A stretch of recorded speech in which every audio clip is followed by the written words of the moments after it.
Master Limbat mengatakan Tuhan tidak tidur, malah ini akan menjadi kunci kebebasan untuk Jessica.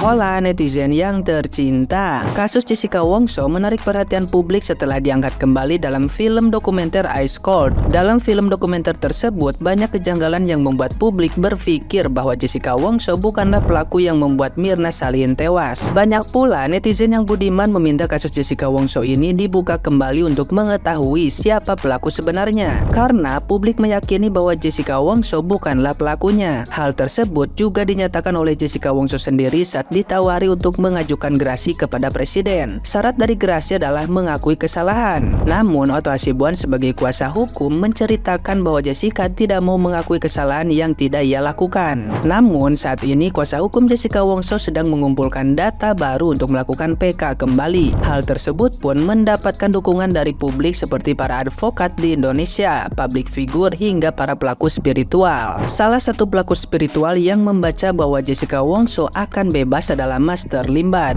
Dalam video yang diunggah oleh salah satu akun di TikTok, Master Limbat mengatakan bahwa Tuhan tidak tidur dan dukungan publik untuk Jessica Wongso akan menjadi kunci untuk Jessica Wongso akan bebas. Tuhan tidak tidur, ini akan jadi kunci kebebasan untuk Jessica. Ya, begitulah kata penerjemah Master Limbat. Menurut Master Limbat, melalui penerjemahnya, jauh-jauh hari sebelumnya, Master Limbat meyakini bahwa Jessica Wongso akan bebas 100%. Ia juga menyebutkan dasar atas pemikirannya yaitu dukungan masyarakat dan para advokat yang mendukung Jessica Wongso. Master Limbat mengatakan Tuhan tidak tidur, malah ini akan menjadi kunci kebebasan untuk Jessica.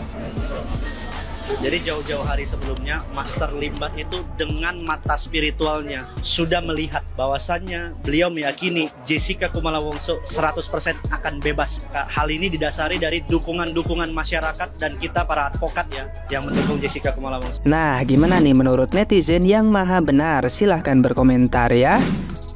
Oke, jadi kalau menurut gue ini ada perbedaan ya guys ya. Jadi yang pertama, di video pertama tadi dia ngakunya bukan barang saya, dan keperluannya tuh kalau nggak salah ada dua. Yang pertama, yang salah satunya tuh buat ke kejaksaan waktu P21, yang satunya kalau nggak salah untuk Australian Police atau untuk kepolisian gitu loh. Yang penting keperluannya beda, ada dua. Nah di video yang kedua, jejak digital kan nggak bisa hilang. Sebelumnya dia pernah podcast nih sama Bang Karni. Nah kan, dia menyimpan video itu, dia bilang maksudnya dia nggak pengen si Jessica dihukum mati ya kan, pengennya Jessica disiksa kalau bisa seumur hidup. Ada dua perbedaan guys, ada dua keterangan perbedaan di sini, dan yang pasti menurut gue ya pasti ada yang janggal lah gitu loh. Awalnya orang jelas-jelas video yang pertama kali keluar beredar itu adalah ya video dia ngakunya dia simpen video itu sendiri. Nah terus habis itu setelah Pak Otto kalau nggak salah sama aliansi 3.800 advokat keluar itu mendukung Jessica, dia baru keluar lah. Kayaknya mungkin kebakaran jenggot atau gimana, panik. Akhirnya dia bilang itu bukan barang saya, punya digital forensik. Lah pertanyaan gua, kok bisa digital forensik memberikan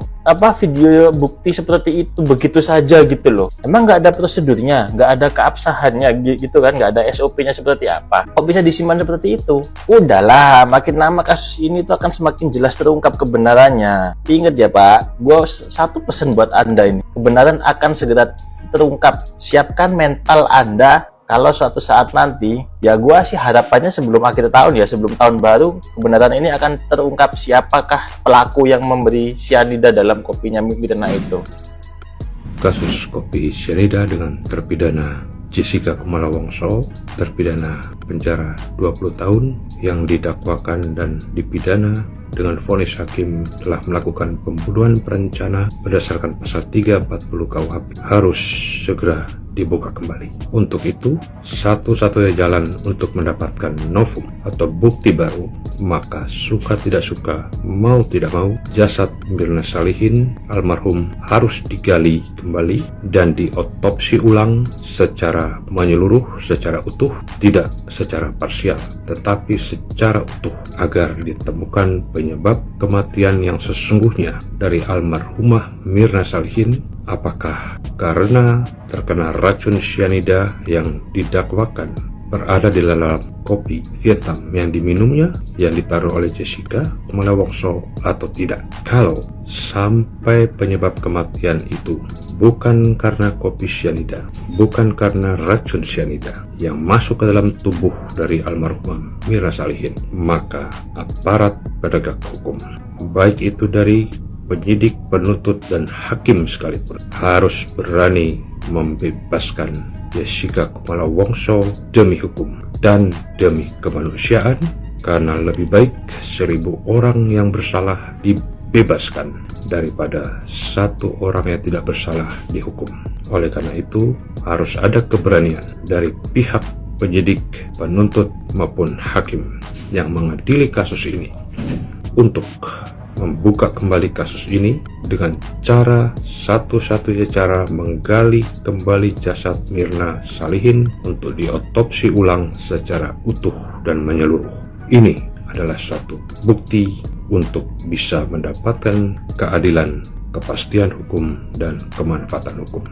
Jessica Kumala Wongso harus dibebaskan daripada segala jerat hukum, pidana hukum yang telah dijatuhkan kepadanya 20 tahun apabila tidak terbukti secara sah dan meyakinkan telah menyebabkan kematian Mirna Salihin dengan cara pembunuhan berencana, dengan cara menaruh racun cyanida di dalam kopi dari kopi Vietnam yang dikatakan diminum oleh almarhumah Mirna. Demikian, ini semua menjadi tugas kita bersama untuk mengungkap kasus ini sejelas-jelasnya agar kasus ini didapat kepastian, keadilan, dan kemanfaatan bagi pencari keadilan.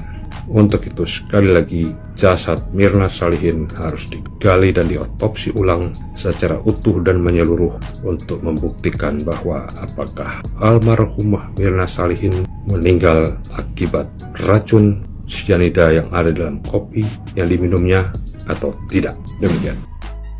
Kenapa selalu pertanyaannya begini? Kalau bukan Jessica, lalu siapa pelakunya? Kenapa nggak coba mengganti pertanyaan dengan begini? Kalau bukan Jessica, lalu kenapa dia meninggal dunia? Harusnya kan begitu. Karena selama ini kan yang dibilang Jessica pelakunya karena cyanida. Nah, sampai saat ini tidak ada yang bisa membuktikan bahwa di tubuhnya Mirna itu ada cukup dosis cyanida untuk mematikan seseorang gitu loh. Itu yang jadi pertanyaannya. Maka coba dirubah pertanyaannya. Kalau bukan Jessica, lalu kenapa dia meninggal? Karena jangan-jangan memang ini mati murni, bukan karena ada kejahatan di dalamnya gitu loh maksudnya. Kalaupun memang Jessica adalah pelakunya sampai seviral ini nih kasus, kenapa dari pihak si korban atau jaksa, hakim, dan si para ahli tidak ada yang bisa membuktikan, tidak ada yang bisa memberikan bukti pasti bahwa Jessica pembunuhnya selain daripada asumsi itu gitu loh. Itu yang jadi pertanyaan. Hai netizen, ini kan Bapak Reza Indragiri bilang bahwa ada seseorang yang menaruh uang di dalam tasnya gitu. Nah, karena dia ada merasa curiga ya kan, nah dia langsung kontak KPK gitu. Dia nggak pegang dan nggak mau lihat lah gitu loh. Nah berarti titik, setelah itu tidak ada lagi kan, Bang Reza selesai. Tetapi Bang Reza bilang bahwa dia tahu siapa yang menaruh itu, seseorang yang berpengaruh di dalam pemerintahan kan begitu kan. Nah kita bahas tentang KPK-nya. Nah setelah Bang Reza mengkontak KPK, kira-kira ya netizen, KPK ada nggak ya selidikin itu uang dari mana dan untuk apa gitu. Sedangkan waktu itu kan kopi cyanida itu lagi gencar dan Bapak Reza Indragiri ya sebagai saksi ahli gitu loh. Nah harusnya KPK itu selidiki dan telusuri uang itu uang apa. Jadi yang menjadi pertanyaan, berarti uang itu sampai sekarang masih ada di KPK dong. Nah bisa diusut kembali itu uang, boleh dong, kan pasti ada administrasi KPK-nya gitu.